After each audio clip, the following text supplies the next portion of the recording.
paint my powerful persona a pretty purple. Please paint my powerful this is harder than I thought. And what a way to start the next video. Welcome back to Let's Play Persona 3. I regret to inform you that we still have a little bit more Tartarus to go over, but don't worry, we're getting out of here soon. I would just like to go over the requests that I completed off-screen. Collecting 200 treasure chests, which is a cumulative thing, so every treasure chest we've collected up to this point counts towards the total. I just began a run through Fable and collected all the treasures in Fable and Arca to get me up to this point. And I also cleared out the shadow hunting milestone requests that are available at this stage of the game, defeating 600 and 800 shadows. In order to do this, I just ran through Fable and had Aegis delete every encounter we came across with Swift Strike, so that was pretty easy. It did take a while, though. It took me about an hour of just running through Fable and killing everything I saw to get this done. Pretty tedious and boring, and I'm sure nobody will fault me for deciding to expedite and cut out that process and not even bother to record it. Now, with that taken care of, it's finally time to do some mass persona fusing, because let's take a look at my funds here. I've got 158 yen from all the collecting and enemy slaughtering that I did, and I've got innumerable treasures to sell off when we actually get out of here. So I am quite flush with cash at this moment, which is a nice change of pace considering how stingy I've had to be at this stage of the game. So we are going to... Oh, Good day. you got another... Oh, do you mind escorting me again? This time I would like to go to a location known as Naganaki Shrine. If you have the time, then please come fetch me so long as the sun is out. With those milestone requests cleared, I have completed enough requests to get Elizabeth's next date available, which we'll be seeing in the near future, but not in this video. Now, what I was going to say is I want to do a mass fusion drive, because I have enough money to foot a ton of compendium expenditure, and I can probably fuse everything that is available to us at this stage of the game, and there are several personae that are pretty good right now, so I'd like to collect those as well as anything I've missed. Let's get to it. Before beginning fusion, always remember to select and register any persona that you may like to pull out in the future. So I want to just register these things because they are things that I have been using consistently and they're about at the level that I'd like them at. Select them with Y and then register them all with X. I do not want to register this Onmaraki and Hypixie because they're probably worse than what I have in the compendium. Next up. First up on the docket is King Frost. I got him by fusing Sati and Jikoku Ten. So, one of the good things about fusing King Frost right now is, or rather, by the way that I fused him, is that he will have Anti-Fire Master. So if I have him as my default persona, he will come in and I will be resistant to fire attacks, negating his one weakness. Not gonna bother with Ice Break, but I am going to learn Ma Rakukaja, which will be very handy in the coming battles. I'm getting this way before I learn it for any of my other party members. He also learns Null Ice, which is meant to be used for fusion purposes. You know what, I'm not going to bother freezing anything with them, so you know what, we will give her a freeze boost. If I plan to fuse them off in the future, and there will be better ice users we come across, then I will probably look for something that is fire weak I can fuse that Null Ice into. If I have an ice boost card, I also want to use it on him so I can stack it with single target boost to get some big damage gains. Next up, I'm fusing Onmaraki with Lane and Seed in order to get Yatagarasu. It's going to be a long time before we get the Sun Social Link really going, but I would just like to get this guy in my compendium so I have him for that point. Can you sense my sacred aura? If so, then I shall be the wings that guide you.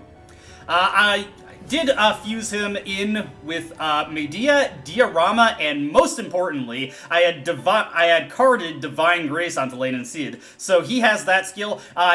Divine Grace applies to any healing skill you use out of battle, regardless of what persona it's on. And I've also got him with Medea, so if I pull him out in fights, I can do some big healing for my team with the doubling effect that Divine Grace has. Very, very nice.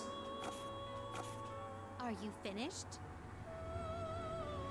Marvelous. Backing out of the fusion screen, the number of acquired personas is steadily increasing. A persona represents one heart and soul. Its strength reflects the effort we put into to better ourselves every day. It is a great pleasure to be witness to your incredible growth. With that, at 30% compendium completion, we unlock the protagonist's characteristic. Yes, he also has a characteristic in addition to Theurgy. Weakness boost. Increases damage when striking a foe's weakness. I forget offhand how much of a bonus this is. I'll have to look it up later. I want to say it's like a 15% or a 20% bonus, but it synergizes very well with the protagonist's ability to use anything and strike any weakness, so definitely keep that in mind. If only the protagonist was faster and we could take advantage of this on the first turn in battle. Since I have Yatagarasu registered in the compendium, I can turn around and fuse him directly into Eligor, who will come in handy for social linking with Mutatsu, though I don't necessarily plan to use him for any fights in this version, so let's get him made. One nice thing about him is that he gets cruel attack, so now the protagonist has that option for damage as well. Next up, I will take Genbu and fuse him into Hypixie in order to get Kushimitama. This is just compendium filler. Next, I'll take that Kushimitama and fuse him into Mithras in order to create Sarasvati, which again, this is mostly just compendium filler, though it might depend on what skills she learns. Actually, she might count for more than that, because she is our first persona that gets Mei Diorama. Beautiful stuff. That's actually really good to have right now. We'll definitely have to keep that in mind, and also Ma Sukukaja. Very nice. You know what? This is a pure support persona, I think. Next, I'm going to take Yamata no Orochi and fuse him into Orthrus in order to create Oni. We'll see what this guy comes out with. I can definitely make him into a good physical fighter.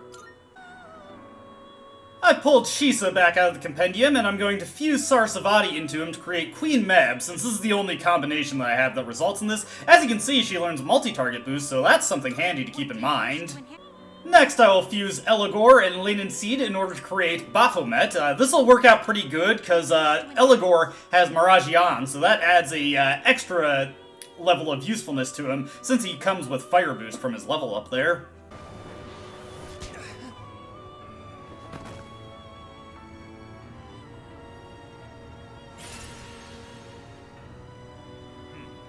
Oh dear. Oh. Or I could get a fusion accident and get Saki Mitama instead. Whatever, it's something new. This might also be interesting. Let's see what we get. Another Mei Diorama user with much worse skills at his disposal. Such is life, such is life. Instead, I got him with some relatively useless coverage, plus Ma Rakunda for debuffing options. Next up, I fused Sadi and Genbu in order to create Virtue, who got a relatively useless spread of skills from Inheritance, but he is our first access to the Light Boost passive via fusion, so that's something to make a remark on. Next, I fused up Setanta and Queen Mab in order to create Loa, which he doesn't really have anything I care a huge amount about, but I did pass multi-target boost onto him, so I have another option for fusing that around. I believe that's the limit of what I can fuse right now, but I'm just going to look around a little bit, see if there's anything I might have missed. I believe, oh, we can also create Hierophant. Well, you know what? Why don't we just create him directly from our menu here?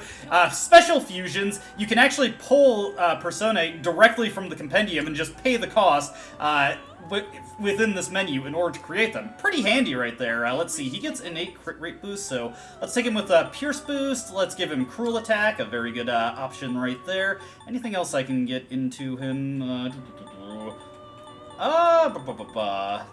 guess I can give him Maragion. And then let's give him Tarukaja. I don't really care to give him Divine Grace, because I'm probably just going to pull Sarasvati back out of the compendium again to use her. But there we go. Special Fusion Floros. Let's see what he gets from our social link. Remember, this is also a good opportunity to do a huge fusion drive, since we have that Lover's card to boost the effect of our social links. Alright, so crit boost right there. Ooh, an Apt Pupil. This is a very cool skill. Its description's a little misleading. What this does is it doubles your base crit rate. This does not affect...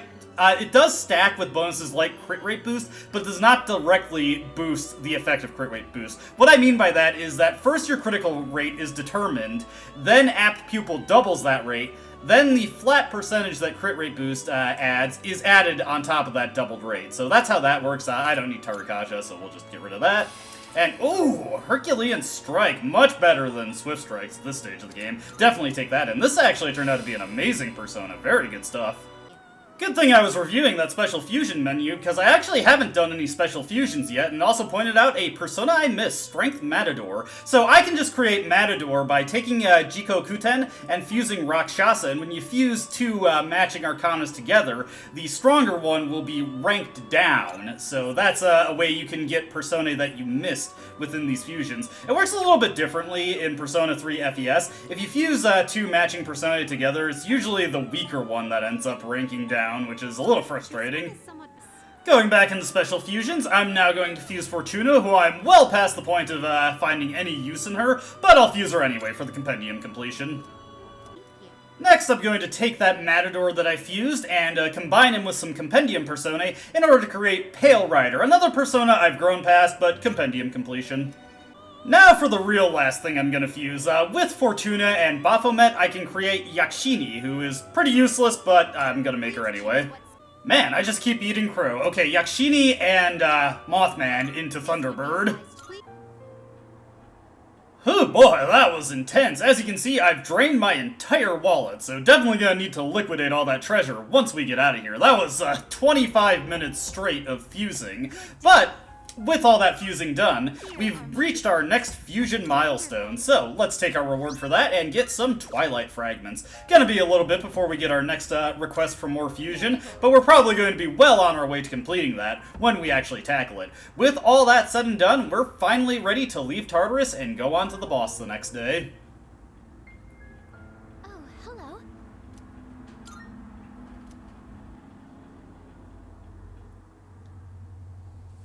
Hey, Junpei, how's it hanging? Come on, we can't let Kodomaru beat us. Let's go to Tartarus, man. I don't know what he means by that. Beat us and he recovers faster than when we go to Tartarus? You're not making any sense, Junpei. Anyways, I just loaded up one of my files for Persona 3 Portable so that I could turn in the quest rewards, or not the quest rewards, the rescue requests. I'm trying to figure out the best way to word this. Basically, we're going to collect the rewards for rescuing people in Persona 3 Portable now, since we can do so. This is a token of gratitude the housewife left us. Just take it. I can do that. We get some emeralds there, and there's still more. I found that missing schoolboy the other day. Tried questioning him, but his answers didn't make any sense. He said some kids saved him from an attack by a black thing. He had left a reward with us, so I'll hand it over to you. And we get a Divine Grace card. Two very useful things, of course. Well, okay, the emeralds aren't that useful. Now let me load up my next file, and we're actually going to return to Kurosawa. For once, I actually have some purchases to make with Officer Kurosawa, and as you can see, I have more than enough money to make them. We're actually going to be buying some of these swimsuit equipment, because these are by far the best pieces of armor we can get at this stage of the game, so really not any reason to not invest in them for our more vulnerable characters. I'm going to be buying the Femcee's Ribbon Bikini, because that's a nice big defense upgrade for her, and I kind of care for that more than the ability that the Angora sweater or the orange Katsu provides. And we're also going to buy Yukari's, since, you know, she's also defensively a very frail character, so we'll get her pink bikini and throw that on. That still leaves me with a lot of money to buy some more equipment, so I actually want to buy both Mitsuru and Yukari some magic sandals, because these give them increased magic, +3 magic in fact. Very nice upgrade to their damage dealing capabilities, and honestly I don't care too much about having a high evasion stat unless I'm really focusing on dodging attacks, so I can imagine that they're going to be wearing these sandals for a while. We're also going to be buying some stuff for Aegis, so let's see here. I don't want to buy any of her equipment at the moment. I did kind of want to buy the Sky Sundress just because I kind of like how that looks, but we instead actually want to get an accessory for her. As you can see, a whole bunch of new accessories have flooded Officer Kurosawa's inventory. We're of course going to buy the Platinum Watch because we need that for Theodore's request. But what we're also going to be buying is a Mega Power Band for Aegis. And you may have noticed right away, instead of the paltry 2 stat points that the Mega Bands give you in Persona 3 FES, these give you +5. Even better than the Mega Bands in Persona 3 Reload, which only give +3. And the Giga Bands give +10. So these are legitimately very good accessories, the Guard Bands and the Power Bands in particular, for augmenting your damage a little bit. Aegis doesn't really have any other accessories she cares about. about because she's so min-maxed, really, so I may as well get her a Mega Power Band just to get a little bit more out of her physical attacks. Increasing her strength is really the only way we can realistically boost up her damage anymore. I'm also going, not for Aegis, I'm going to buy an energy ring for the Femc, again, in the same interest of just getting as much HP onto her as possible. That is a good way to increase our survivability, even more so with the ribbon bikini in play now. We'll just turn in the watch request to Theodore real quick. I see you found me a platinum watch. Such craftsmanship. It's quite extraordinary. You're fortunate to have such things in your world. It seems there is a lot I've yet to learn about in your world. Please take this as your reward. And we get the summer outfit for Mitsuru, which I don't really care about. I also want to point out that, let me see here, where is it? The third old document? No, not that one. We're looking for the fourth old document. I very, very narrowly almost forgot to turn this in, but I did pop in to turn it in, and we get a fast retreat card in Persona 3 Portable from doing this. Not very useful. Fast retreat improves your odds of running from battles when you get into them, but as far as I know, in the harder difficulties of Persona 3, your chance to escape from battles is just flatly 0 if you do not have the enemy knocked down or you don't have a first strike. So I'm not sure how useful this card actually is. At the very least, without fast retreat, you will always fail under conventional circumstances if you try to run away. I'm not sure if fast retreat actually changes that, and I don't really care if it does. Oh, hey, we can also turn in this, since we definitely have a homunculus kicking around our inventory. Is that what I think it is? A homunculus, an artificial creature created by man. I've heard that it lives only to die, unaware of its sad plight. A sad, terrible existence, and yet oddly sympathetic. Thank you for showing this to me. The reward for this quest is something that your friends may be familiar with. Please try making use of it. And we get a useless piece of armor for Junpei, because he is never going to be hitting the field ever again in this version of the game, which, kinda sad for him. Probably not good for his self-esteem, but, you know, such is life. I need to eventually buy a Valkyrie and just use a Targakaja card on her. Anyway, popping over to the antique store real quick. I don't want to do any weapon fusion since I won't be able to pick up the weapon before we get into the boss fight anyway, but one thing you do want to take stock of is your attack mirrors at this point. You want to have at least one attack mirror in Portable going into the next boss fight if you're playing on a hard difficulty mode. If you don't have this, your chances of winning the next boss fight can be very precarious. Fortunately, I've gotten lucky with the attack mirrors I've been able to collect. I've got 4 of them, and I didn't have to use any up to this point, so we're more than prepared for that. So I've got 5 opals here, and I was debating whether or not I should do this. I could save my opals and get a growth 3 card, and eventually I do want to pick up a growth 3 card, but the odds of getting opals from anything available to us at this point is just so low, I may as well just farm for them later when I can get them more reliably. And getting a growth 2 card right now would help me out immensely. In particular, at some point, I want to get a growth skill onto Eligor. So I'm going to get this growth 2 card, and I want to wait until I can actually duplicate it in order to make infinite copies of it, or at least enough copies that I can get it onto anything I may care to card growth 2 onto. Definitely Narcissus is another one that would be a good recipient of any kind of growth skill. So that's why I'm picking this up now. We'll eventually want to get growth 3 cards and just have the Inari Sushi Shrine churn these out by en masse for us, but that'll have to wait until we can get opals more consistently. That is all that I wanted to cover in Persona 3 Portable for now, so let's continue onward.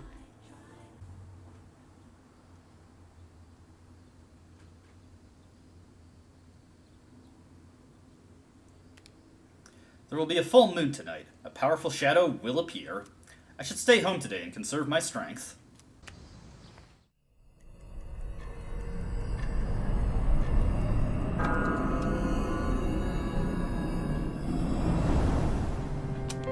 Well, here we are. A full moon once again. Any luck, Yamagishi? Yes, I can sense it. There's a shadow reading tonight, as expected. That's what I'm talking about. It's located by the deserted houses in the northern part of Iwatodai, but there's something strange.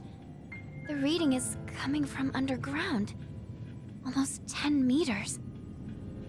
Maybe it's in some kind of basement? According to the records for the Northern Harbor, there are no structures that match that criteria. However, there once was an underground facility used by the military. The military? Is that true? Well, The architectural and geographical data for the area was uploaded into her memory. Then again, the information hasn't been updated in 10 years. Correct. The data is 10 years old. Shouldn't someone fix that? So how exactly do we proceed? I guess we check out to see if the facility is still there? We won't know more until we actually get there. Old relics of war. It seems the situation is still unclear at this time. With that in mind, we'll wait until we arrive before we decide who should be deployed. Agreed. Understood. All right, let's go.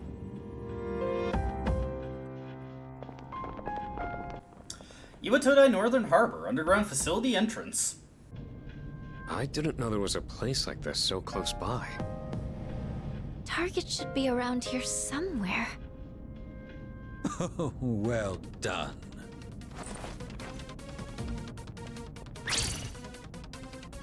Who are they? Lucia couldn't sense them at all until now.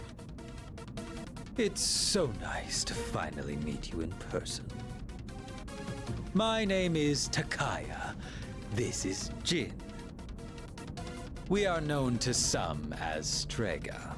Now then, we've been keeping an eye on your activities for some time. From what we hear, you've undertaken a righteous battle to save the world. Unfortunately, we've come here tonight to put an end to that. What did you say? You've gained many new allies in such a short time. No doubt because this land crawls with sin. Ah, Tartarus is towering as beautifully as always. And what exactly do you know about Tartarus? You know, Wait, why the hell would you want to stop us? It ain't rocket science. If shadows in the dark hour disappear, we could lose our power. And that's not something we can abide by. Get it? Power? Are you saying you're Persona users too? I implore you to think more carefully. Do you really want to lose your abilities? Not just anyone can wield the power of a persona. The Dark Hour is a frontier that is ours alone to explore. And the same goes for the Tower of Demise.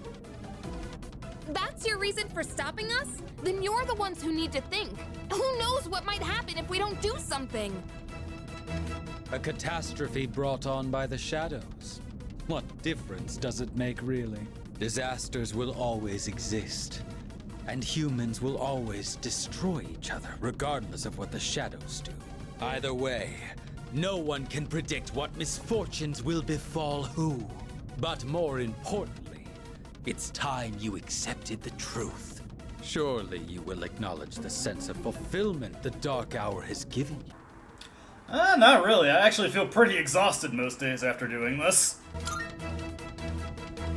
Yeah, do you think I like this? Is it not so? How about the rest of you? Do you also wish to return to your pathetic, ordinary lives? Huh?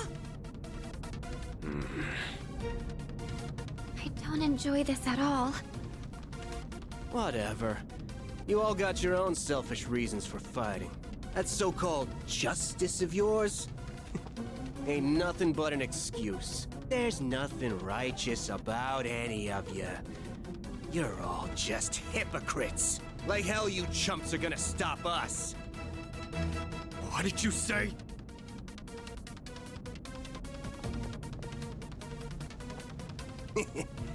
Have fun in there. Damn it! They locked us in. There is no need to panic.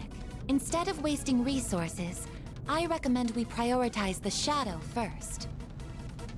Great. If we freak out, then we're just giving them what they want. The shadow's moving. I think it's noticed us. All right, let's focus on our original goal. We can look for a way out after we've won. Go ahead and select your team. Everyone, prepare for battle.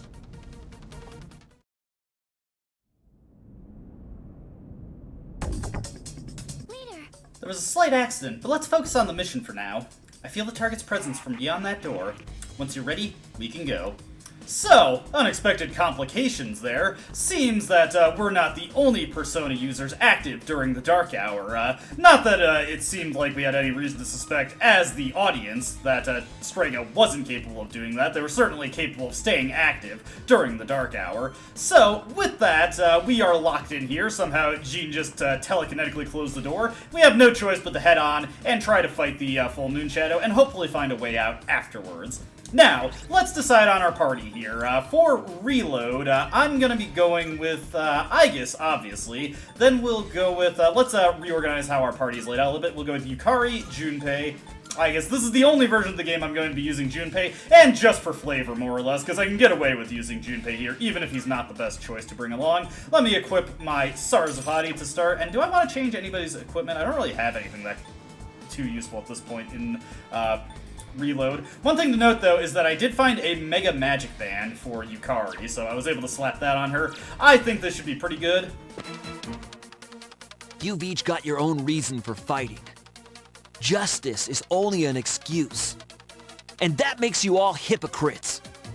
So I say to hell with you.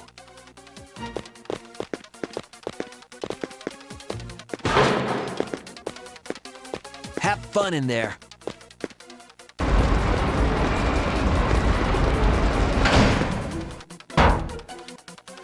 Damn it. Over in FES, I thought it'd just be worth showing that in this version, Jean is actually able to just kick a door switch instead of employing his telekinesis in order to close these big steel doors, so I thought that was a whole interesting difference in the animation. Anyways, for this version of the fight, I'm going to be bringing along Aegis, Akihiko, and Mitsuru. These are just the best damage dealers I have, and that's all I really care about for this boss fight, and Akihiko also brings debuff support, so that's pretty good. Between Akihiko and Mitsuru, we've also got decent single target healing, but one of the big changes that I made for the protagonist is that Orpheus over here is now built like a Sherman tank with a horseshoe dangling off the cannon, so he will be able to survive most damage, and with Apsaris in the pocket, we'll be able to cadenza the party for any healing needs we could possibly ever want. I've also got Eligor set up as my preferred persona, with the Agni Bracers equipped, and oh wait, no, he doesn't have Fire Boost. Well, I want him for defensive purposes, but Sadi over here, with the Agni Bracers and mixing that with Fire Boost, it will bring her Agilaus up to pretty impressive damage, though also Eligor just firing off Maragians with the Agni Bracers boosting them still maintains a pretty good level of damage for me, so this is what I'm going to be going with. I've also got the Root Knuckles equipped on the protagonist for a little extra HP, though that should not matter too much in this fight. Now, before we get into the battles, let's just chat up our party members. Our path of retreat's been cut off, and we're locked in a cave with the shadow. This should be interesting. Always looking on the bright side, Akihiko. Yo, I'm getting kind of psyched. Okay, well, I've already decided to bring you along. Come on, let's get going. Only Akihiko's had the interesting thing to say so far. Let's focus on the shadow right now. Please choose who will join you on the front lines. Okay, what is the status of the target? I'm picking up the target signal from a spot somewhere below here, but it's kind of like multiple readings overlapping? Can't really tell for sure. What on earth could it be? We don't know what we're up against this time either, so be ready for anything. Possibly we're dealing with multiple big shadows again.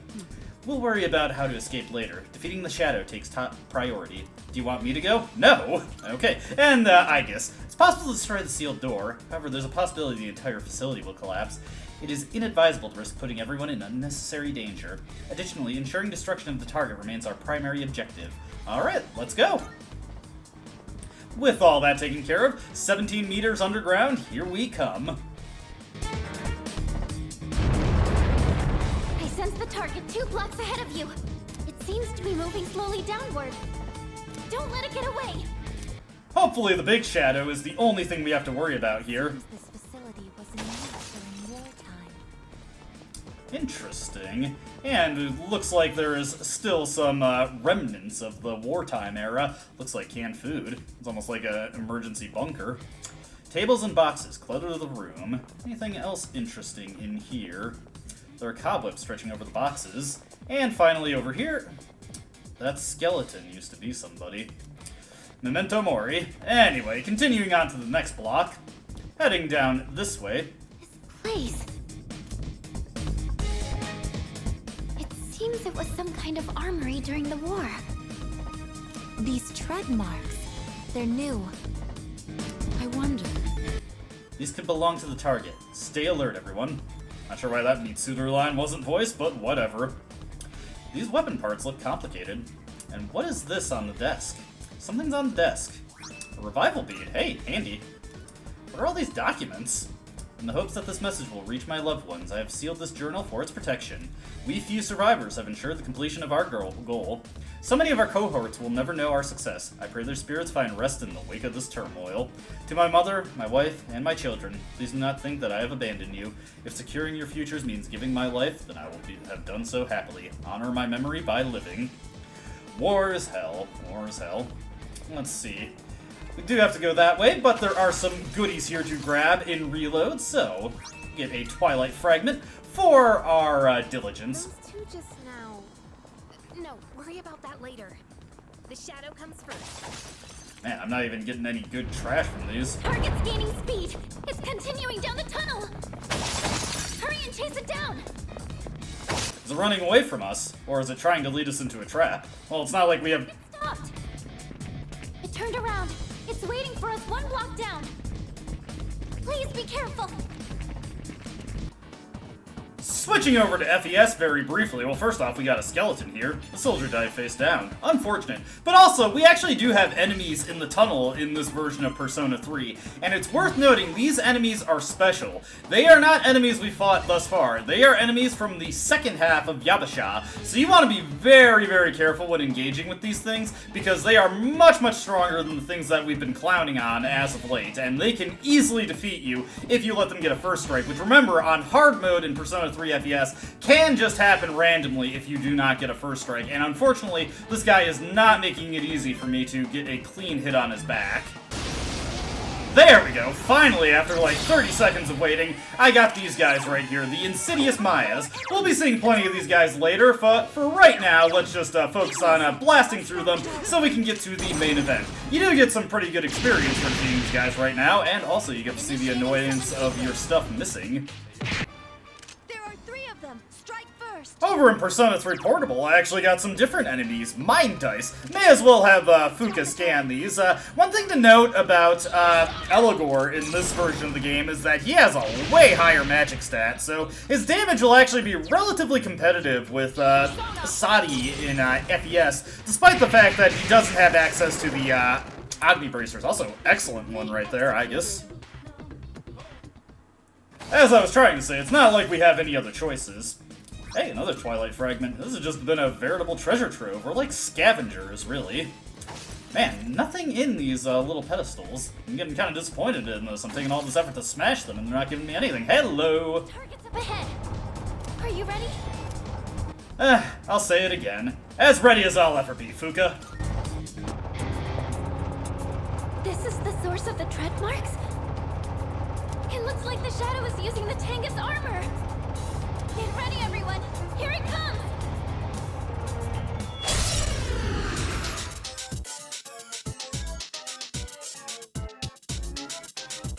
Its arcana is justice. No, wait. It's Chariot? What? I only see one enemy, but I'm sensing 2 of them.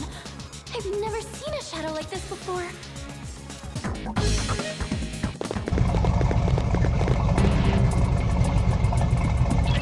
This explains the tread marks. It's using the tank as armor.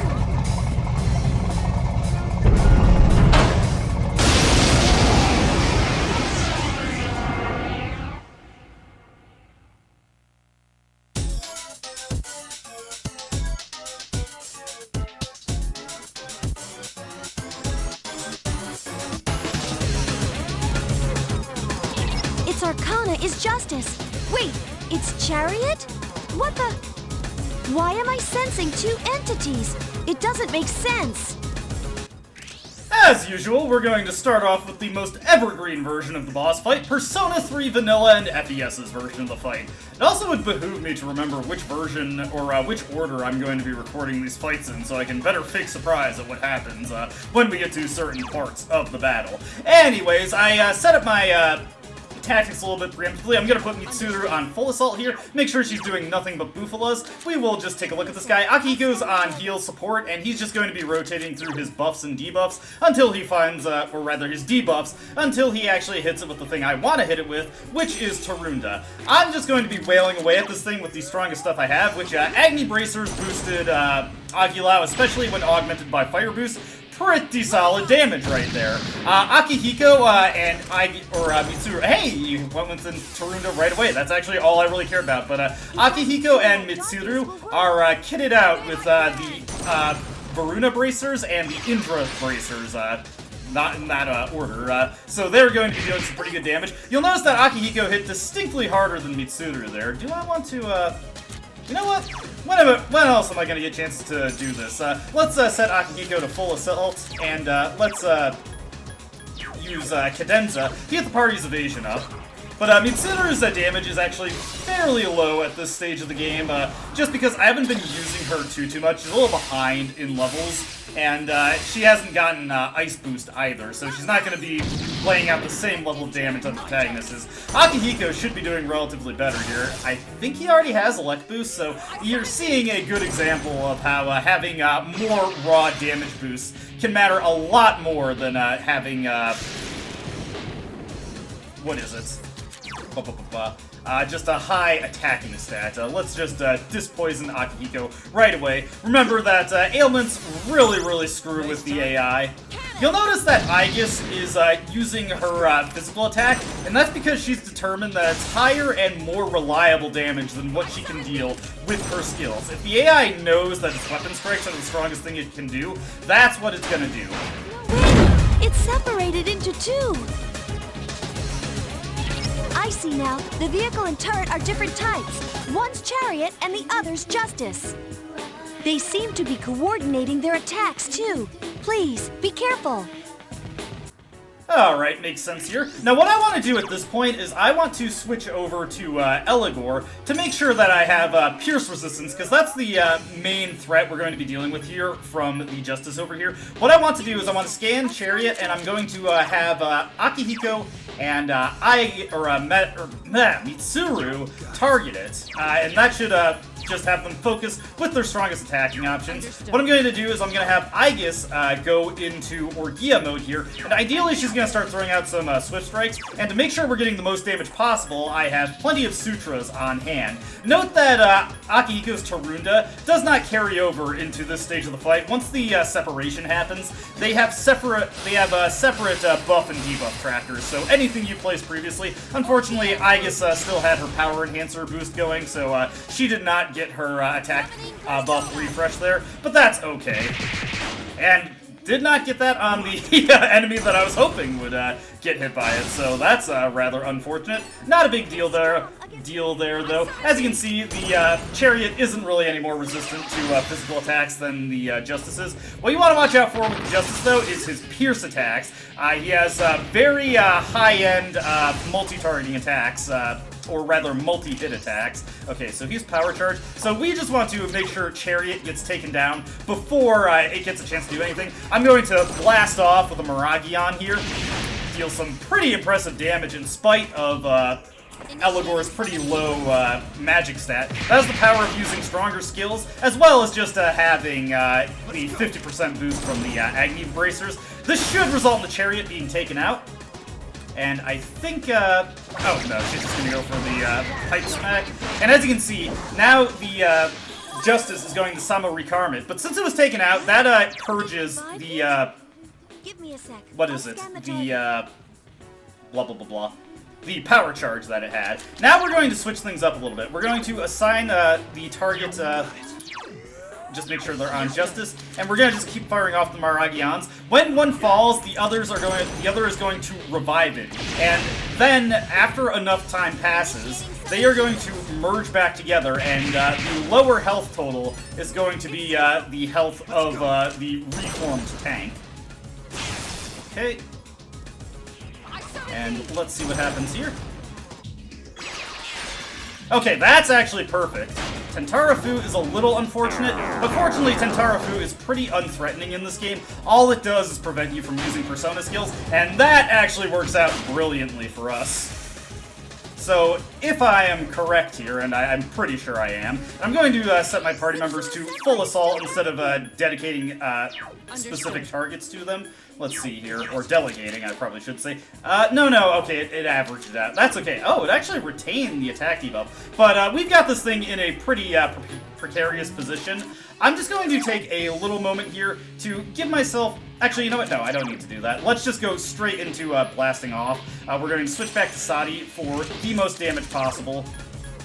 And just wail on it. I think Aigis has one more turn of Orgia mode left, so she should have one more turn... No, okay. That's fine, though. If she gets taken out, and you'll notice her HP is quite low, if she gets taken out, I can just revive her and set her right back to Orgia mode. Mitsuru has no choice but to just whack this thing with her pipe because she's in the panic status right now. And all panic does, to reiterate, is that, ooh, that was surprisingly spicy. Let's switch over to Orpheus here, and let's get a Cadenza up to make sure everybody is at good HP. Depending on what it does on its next turn, honestly, I would like it to target me just because I have such sky-high endurance, and I have the highest level, so it would deal pretty negligible damage to me. Aigis has overheated. We just have to suffer that for a few turns, but eventually it'll wear off and we can have Aigis get back into the thick of things. Not bad, Mitsuru. Okay, yes, that's actually what I'd like to see right there. Alright, let me think here. What I want to do here is I want to switch over to Eligor, and I want to get a Protection Sutra up on the party to make sure that we're maintaining just the low damage all around, and we don't have to worry too much about what this thing does on this turn. There's a high probability it's just going to de-unite. Aigis still has one more turn of Orgia mode cooldown to suffer. Unfortunately, the tank decided that she wasn't worth targeting, so that's just something she has to deal with. Perfect timing for Mitsuru to get out of that. She can now just Bufala on the thing. And, yep, now it's going to separate. And they will definitely have much lower HP this time, so we should be able to defeat them. As you can see, they are both in just a very tenuous situation. Let's see, I cannot set Aigis back into Orgia mode here, but that shouldn't be a big deal. And yes, they are on full assault. I want them to be using AoE attacks, if they can think to do that. If one of them Same recarms the other, that kind of sets us back quite a bit. We'll see what happens. Aigis has cooled down. She's going for the Swiss Break. This is the ideal thing she could be doing. Oh, come on! Okay, fortunately, they're going for the multi-targeting attacks. So the AI is... Oh my god, that's unfortunate. That might lead to a Sama recarm. Don't worry, I'm not gonna Oh, wow, okay, that's fortunate. And that's also about the worst thing he could do, but the best thing for us, here comes a strike attack. Ow, that was pretty spicy. I'm gonna risk it, though. Life isn't fun if you don't take a couple risks every now and again. We're just gonna go for the Maragi on here, and that should do the fight for us. Okay, well, that's Justice down. And Chariot down.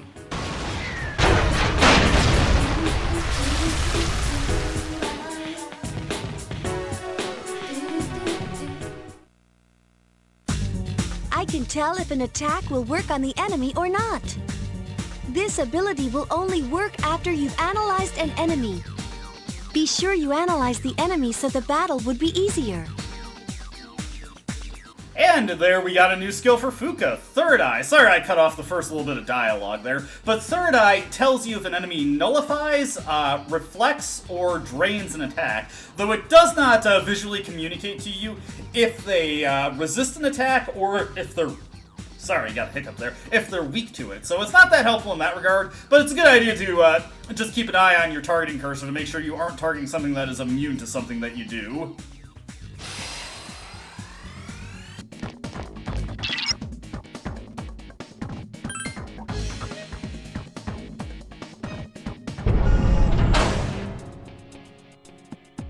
This explains the tread marks. It's using the tank as armor. Get ready, everyone! Here it comes!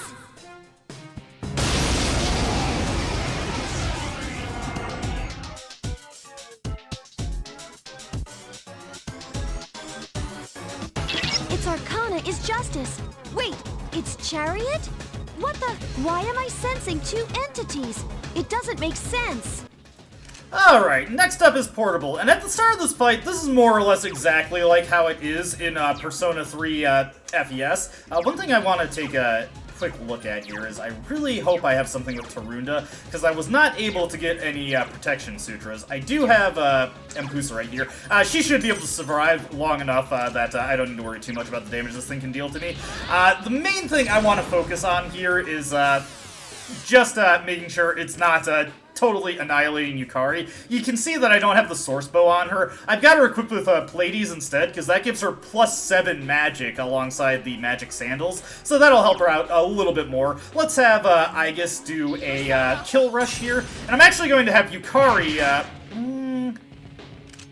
no, I'll wait on that, because the Femc has Auto Tarukaja from Eligor. For the Femc, I definitely want to make sure she stays on Eligor so that she can avoid the serious damage that this thing can do to single targets with pierce attacks.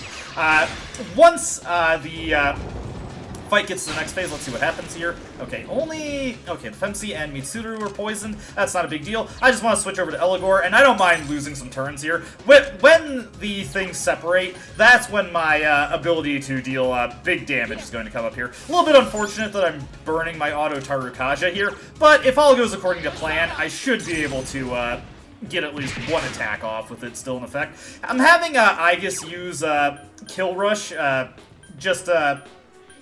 since I don't have a good weapon for her, so even with just one hit, it's generally dealing more damage than her weapon attack would deal, so I want to stick with that. Let me see, what else was I going to say? I had something else I was thinking of, but it's not that big a deal. Okay, here comes a Tentara food. This actually... That's not a big deal. I can just have Yukari use Maypatra Gem on the party, get rid of that. Yukari's definitely the weak link for damage here. Nice stuff.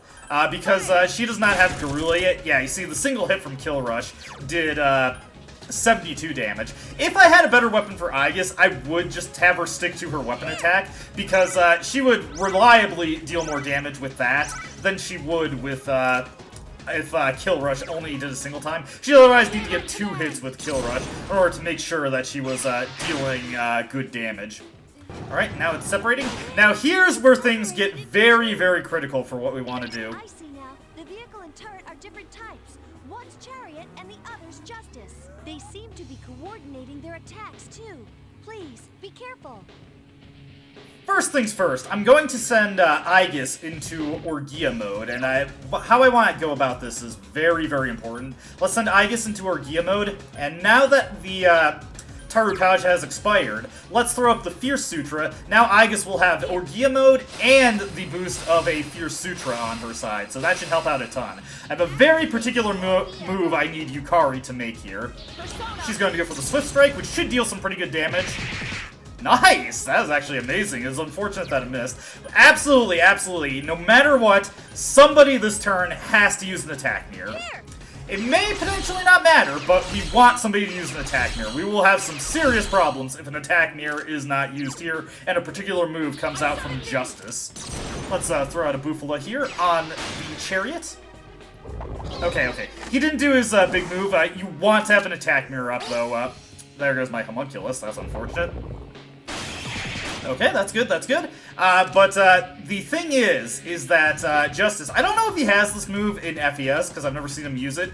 Justice has Myriad Arrows. That is an endgame multi-targeting pierce skill that can hit 2 to 5 times if you're really unlucky. And more critically than that, and speaking of critically, if it gets a critical hit, you lose. No matter how much HP you have, no matter how much endurance you have at the stage of the game, no matter how much armor, if Myriad Arrows gets a crit on somebody, you are going to lose. It just deals way too much damage. He has a chance to crit with it again, and it will just completely annihilate you and ruin your chances for success. Let me see here.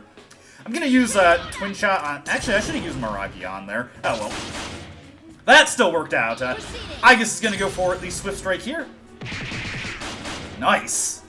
Let me see. Let's have Yukari just use Medea to keep the party topped off. Like I said, Yukari's kind of on the low end for magic damage. I do have her optimized for it if she gets an chance to attack, but mostly I just wanted to throw out items and try to keep the rest of the party going on their buffs, their HP. Okay, there we go. This is coming close. Okay, we got really lucky here. If he decides to use, what is it? We want to use them again. Myriad arrows on you. This fight can be a serious disaster. I'm honestly kind of disappointed he didn't use it, but that is why you want to attack mirror. If we're really lucky... Okay, that's good, that's good. Wow, that went amazing. If Myriad Arrows comes out from that guy, and you don't have an attack mirror up, things can go bad in a hurry. Fortunately, that was about as clean as it could go, and I didn't have to deal with the worst attack possible. Had he used Myriad Arrows, he probably would have KO'd himself, just because of how much damage that deals at this stage of the game, and then he would have gotten Sama recarmed by Chariot, so nice to see that we didn't have to deal with that. I'm actually really satisfied with that, even if I didn't get to show off the full extent of what could happen. Fuka is practically confuzzled by this. Anyways, if I wasn't a complete idiot, I would have hit my party with Sylphie's Aura before getting into this battle, but I did not. So instead, let's get focused on buffing up the party first. Fortunately, the protagonist has access to a full suite of buffs, so this will allow us to get our damage up pretty effectively. Yukari can Garula this guy. It should deal some pretty good damage with her solid magic stat, or he could resist it. Junpei, he's just going to want to fish for crits as much as possible. I'll go with Assault Dive, since that has his highest crit rate. Looks like this thing is pretty resistant to most things we can throw at it, so we'll just have to whittle away at it, bit by bit. This Cruel Attack should deal some decent damage, or perhaps not. More than Junpei was capable of dealing, at least. Ooh, spicy. There goes Junpei. Poor guy, poor guy. That's okay, though. That's why we have these revival beads on hand. And fortunately, Yukari will be able to get him back on his feet in no problem. We're not dealing much damage to this thing anyway, so we may as well just focus on healing. This will also get Yukari's Theurgy built up. We may need that in order to deal some decent damage. I'm going to use Rakukaja on Junpei since he's not liable to dodge anything in his current condition. I'll also want to put Rakukaja on the protagonist. Oh wait, he already has that from his auto buff. Man, I'm already forgetting what I did there.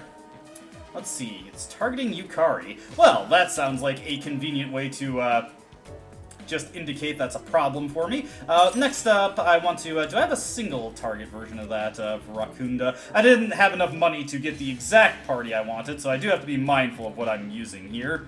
So it doesn't look like I have just the single target Rakunda, so this will be fine though. Just get his defense down a little bit, and I think I'm ready to have Aegis unload with Orgia mode. No reason not to. Let's have Yukari guard here. Junpei is just going to fish for crits again. Again, Assault Dive has his highest crit rate chance, so that is our best opportunity to get that going. Aegis is all set to just completely go ham on this guy. There we go. Much better than what we were doing previously. And now... It's split into two? I see now. The turret is Justice, and the larger one is Chariot.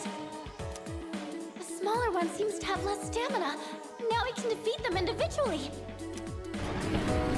Now the fight gets real. They are Chariot and Justice. Ooh boy, that's scary. Fortunately, I do have some homunculi in my inventory, so I don't have to worry too much about that. But the thought of getting hit with that does make me a little worried. Let's see here. This guy is resistant to physical, while this guy is resistant to magic. Makes sense to me. Let me think here. I do want to Marakunda both of these guys, so let's get them weakened up. Junpei is actually looking pretty solid here because he'll be able to use his Vacuum Slash to hopefully fish for a crit on one of these guys. It's only about, I want to say, like maybe a 7% chance that he'll get a crit on either one, but it's still a better chance than we'd have normally due to his crit boost passive. I guess just going in on the one... Why did she use Cruel Attack now that I think about it? Strange. I guess your AI sometimes confuses me. Just poor decision-making all around. Here comes a Hamon on Yukari, but the Hubunculus covered her. Kinda wish it didn't, honestly, but that's just something we have to deal with. Next up, I want to switch over to, who had Masukaja? Let's see, that would be... Actually, you know what? I think I can get by without it. Let's go for Herculean Strike here. Okay, no crit there, but that's fine. Ooh, nice. Here we go. Now, let's just unload Cyclone Arrow into this guy. With the Marakunda on him, this should deal some pretty solid damage.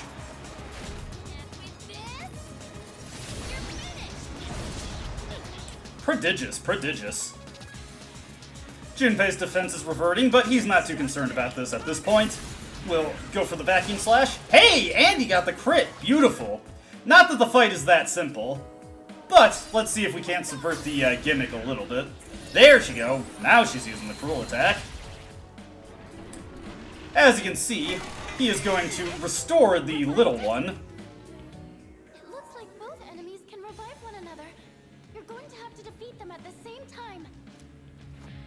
And here he goes with his torrent shot. I'm not too concerned about that, especially when he uses on Aegis, who just completely no-sells that between her Pierce Resistance and Orgia mode. Let's go for the Jack Brothers on these guys. Should deal some pretty solid damage, being almighty and all. There we go. Nice, nice. Next up, we will want Yukari to... actually, let's have her use Medea and start building up some... what is it? Theurgy gauge again. Junpei will go for the Hack and Blast on the, I think that one's Chariot? Yeah, this one's Chariot. And hopefully get the crit to deal even bigger damage. Yes! Heck yeah, check that out. Yes, that is exactly what I want you to do. I guess, nice!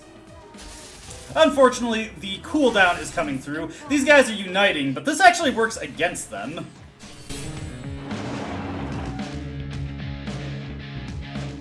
Tank's armor. It seems to be much harder than any shadow so far. If only we could sever their link with a stronger attack. When they are united, their HP pools also unite, which ends up making them weaker overall. Let's see here. I'm actually going to have Fuka bust out Theurgy here, her Theurgy, Oracle, in order to buff up our entire party, so I don't have to go through the effort of getting that set up myself. There we go. Beautiful stuff. And now, I think I might actually have something in the pocket in order to work with this. Yes, as a matter of fact, I did think to fuse Thunderbird with Megiddo. Almighty damage that maybe this guy won't resist. Yes! So that's actually much more damage than I would be able to do normally. Let's see. I believe wind breaking him would be useless, so let's just have Yukari. If she can heal up the party, let's have her do that. Get her closer to her Cyclone Arrow, which does do much more damage overall. Junpei, again, is just going to be using Assault Dives on a single target to fish for a crit. He has about a 13 to 14% chance of securing that crit. Aegis will eventually come out of her cooldown malaise. As you can see, that attack is considered piercing type, so it's not much of a threat to her. There we go. Let's have Yukari use the Medea again. That should get her Cyclone Arrow up and running. And if I can get that off before the tank separates again, that'll deal some big damage to it and allow us to hopefully quickly finish them off when their turn comes back around. Let's just have Aegis go for the Cruel attack here. There we go, there we go. Okay, targeting Yukari. If she gets the Cyclone Arrow out, I'm just going to use it. If she doesn't, then I'll have her guard. Okay, and she doesn't, so let's have her guard. And have Junpei fish for another crit. No luck that time. But he does have Hack and Blast ready. So once this thing separates once again, we should be able to just absolutely delete one of them with Hack and Blast. Here comes the armor-piercing shell. Yukari took that like a champ. And all our buffs are just going down in a cascade here. That's okay. We should still be able to deal some pretty good damage. I want to be careful about how I do this, though. What I'm going to do here is I'm going to have Yukari heal herself just to make sure she's in fighting condition. And I'm actually going to have Junpei fire off his Hack and Blast now. If you happen to deplete all of the fused tank's HP, it's going to just separate immediately, and then you have to be able to take them both out. So if I can have Junpei deal enough damage here to get them to separate, Aegis might just be able to finish them off with the Swift Strikes. Alright, not quite, but let's see what we're dealing with here. Actually, I might have something I can swing here. Let's put Tarukaja on the protagonist real quick. And I'll want to look for the persona that has the highest attacking stats when his turn comes around. A little scary if that crit, but nothing we couldn't really handle. The Kogaon shouldn't be... Ooh. Poor Yukari. Let me think here real quick. Do I want to deny Yukari the experience? I kinda don't, actually. Alright, Bomb of Life on Yukari. We got set back a little bit there. I wasn't expecting that to happen. That's okay, that's okay. Those are the kind of things that keep it exciting. Let's have Yukari Medea the party, make sure we're in fighting condition. If we can just get back around to the protagonist's turn, I can fire off a Jack Brothers and take these guys out, especially with the Tarakaja boost. That should deal with them both at once. I'm actually going to have Aegis use the Cruel attack on the Chariot here, because I know that probably won't kill it. Yeah, definitely won't kill it. Okay, he's going for the Assault Dive. No problem there. And the Hamon, as long as this isn't on the protagonist, or at least as long as I have a homunculi. Okay, I just dodged it. Alright, we're golden now. Let me look for my strongest persona here, and I am looking at probably King Frost as the highest between strength and magic. So let's switch over to him. Very fittingly, have King Frost fire off Jack Bros for us.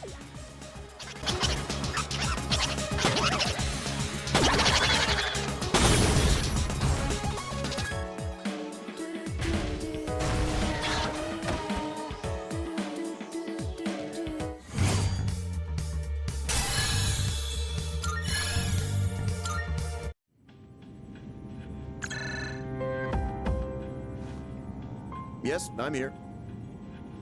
This is Mitsuru. We've neutralized the target. Ah, good work. Come on back. Actually, there's been a complication. We ran into some interference during the mission.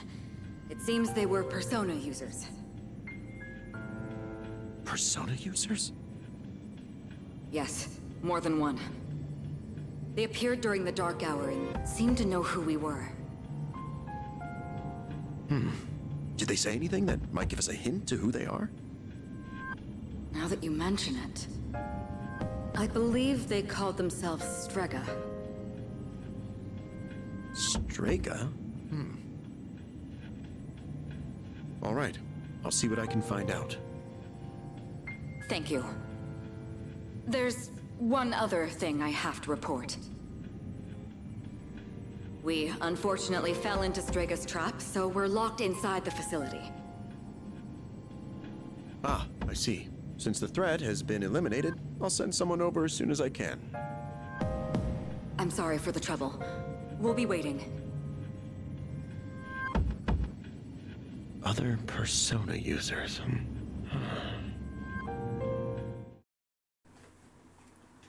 An unexpected enemy has emerged. They seem to be persona users as well. But we still succeeded in defeating the shadows this month. There should be fewer victims for a while. I'm exhausted. Can't wait to get some rest.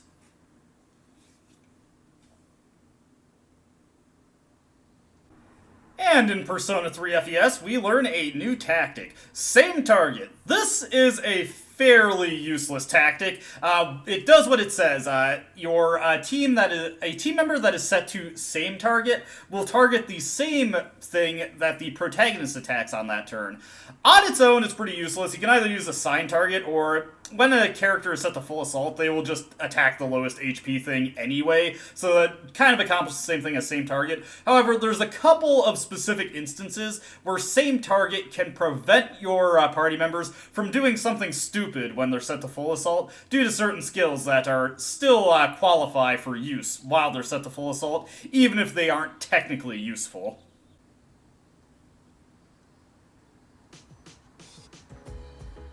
And with that, we just get to go back home, and we got a ton of texts, including from Mamoru, who just asked if we've run the 100 laps. We're just gonna blow him off right now, because I think that's good enough for a video. Got a lot accomplished here, created so many personae, and also defeated a major boss fight. But you know what? There is one thing we can do for fun, just to cap off the video. First order of business is to see what we actually got for rescuing the people from Tartarus in this version. It's a token of gratitude. This missing housewife left with us a short while ago. You rescued her, right? I won't ask questions. Just take it. Alright, I'll gladly take it. That's worse than what we got in Persona 3 Portable, but the exchange rate's a little bit different in Persona 3 FES, or not FES Reload. They found that missing schoolboy the other day. I tried questioning him, but his answers didn't make any sense. He said some kids saved him from an attack by a black thing. What? He left a reward with us, so I'll hand it over to you. Okay, I won't ask any more questions. Ooh, shift boost. That's an interesting skill card. I'll go over that later, though. But let's see the additional fruits of my labors by selling all the treasure that we've collected. That is almost the exact amount, well, not the exact amount, but it is quite close to the money that I had that I used on compendium expenditures. And now that's money that I can use on stuff like equipment, including the useless stuff that Kurosawa sells that I'm not going to buy. So that, I think, is a good way to cap off this video. As always, I hope you enjoyed watching, and I hope to see you in the next one. Until then, though, goodbye.